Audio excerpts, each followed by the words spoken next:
Ever feel like you're working your tail off, but just treading water financially? Well, today we are digging into a secret to building wealth that's so powerful, and honestly, a little counterintuitive, and it comes from one of the sharpest minds in history. This isn't about some get-rich-quick nonsense. It's about a tiny fix you can make every morning that can completely change your financial future. This gets right to the heart of it, doesn't it? It's why so many of us work so hard, but never seem to get ahead. There's a leak, a small, almost invisible drain on your money that's happening before you've even had your first sip of coffee. And I'm telling you, once you see it, you can't unsee it. We've all been sold this myth that getting rich is about hitting the lottery or coming up with some genius startup idea overnight. But honestly, that's a dangerous lie. The real truth, the solid foundation, is that wealth isn't about some lucky break. It's built, systematically, brick by brick, day by day, and it all starts with fixing one small thing. Okay, let's dive right into the problem. Because to fix it, we first have to really understand what this invisible leak actually is and how it's quietly sinking your financial ship before you've even left the dock. This bit of wisdom from Benjamin Franklin is pretty much the core of everything we're talking about today. See, he wasn't just a founding father, he was a master of personal finance, and he knew a crucial secret. The biggest threats to our money aren't the giant expenses we stress about. Nope, it's the tiny little things we don't even think about every single day. So, what does a small leak actually cost? Well, let's put a number on it. This number right here, over $500,000, that's what a simple $5 a day coffee habit could cost you over a 40-year career. And you might be thinking, how is that even possible? It's not just the $5, it's the lost opportunity. It's what that money could have become if you'd invested it instead, letting it grow through the magic of compound interest. That little daily leak isn't just costing you a coffee, it's costing you a fortune. Every single day, you're faced with this exact choice. You can spend that $5 on some little impulse buy and poof, it's gone, forever. Or you can invest it. I want you to think of every dollar you have as a tiny little employee.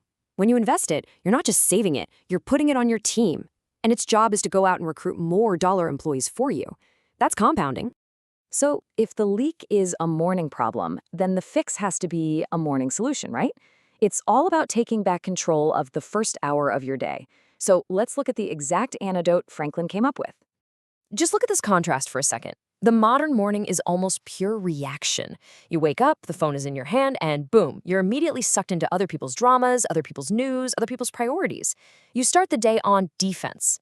Franklin's morning was the complete opposite. It was proactive. He grabbed that first hour to set the agenda for his day, not react to everyone else's. And his ritual was so simple, but man, was it powerful. He was up at 5 a.m., not to grind himself into dust, but to create quiet, focused time for himself. And in that little bubble of time, he'd frame his entire day with one powerful question, plan his most important work, and, get this, invest in his own brain before the world had a chance to interrupt him. This was the question. It's so important.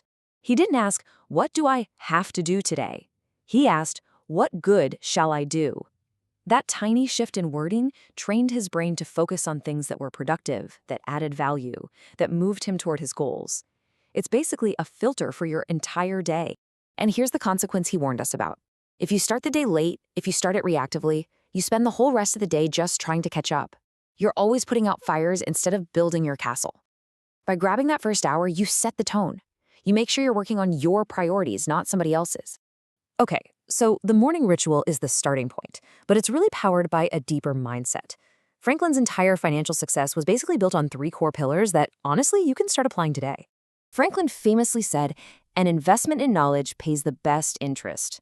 He knew that understanding money isn't just a nice skill to have, it's your ultimate superpower. It's the difference between blindly trusting a slick salesman with your money and knowing for yourself what a good investment looks like. Your knowledge is your financial shield. And look, this idea is absolutely timeless. Franklin basically taught himself everything by devouring books. And hundreds of years later, Warren Buffett, one of the richest people on the planet, spends most of his day doing the exact same thing.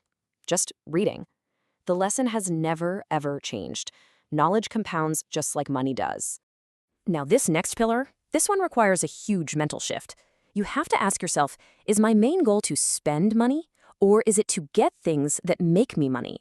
See, a consumer buys liabilities. things like car payments and credit card debt that constantly take money out of your pocket. An owner, on the other hand, acquires assets, like stocks or businesses, that put money back into your pocket. The mission is simple. Focus on buying assets. And Franklin didn't just talk about this, he lived it. He didn't just see a problem in his city and complain about it. He saw a need and he created a solution. He founded the first lending library, the first fire department. He built systems that provided value. And in doing that, he created assets for his entire community. That's the owner mindset right there. You know, we've all heard that phrase, time is money, but Franklin meant it literally. It's a formula. Your time is the one resource you can never get more of. Wasting it is exactly the same as setting a pile of cash on fire. He believed that discipline makes work feel easy, while laziness and procrastination make everything feel hard. Your financial discipline really starts with your time discipline. So, how do you actually apply this today? Well, Franklin meticulously tracked every penny in his personal journals. The modern version of this, which pretty much every financial expert swears by, is to track every single dollar you spend for 30 days. Use an app, use a notebook, whatever. I guarantee you will be shocked when you see where your money is actually going. You can't plug a leak if you can't see it. All right, we have identified the leak, we've got the morning fix, and we have the 3-pillar blueprint to guide us. Now it's time to put it all together. Let's talk about one simple, immediate action you can take. If you take away only one thing from this, let it be this. You don't need a financial miracle. You don't have to win the lottery. Real, lasting wealth is built on a foundation of small, consistent, daily habits. It all starts with plugging that first, tiny leak. So I'm going to leave you with this one question. Forget about some big 5-year plan for just a minute. I want you to focus on tomorrow.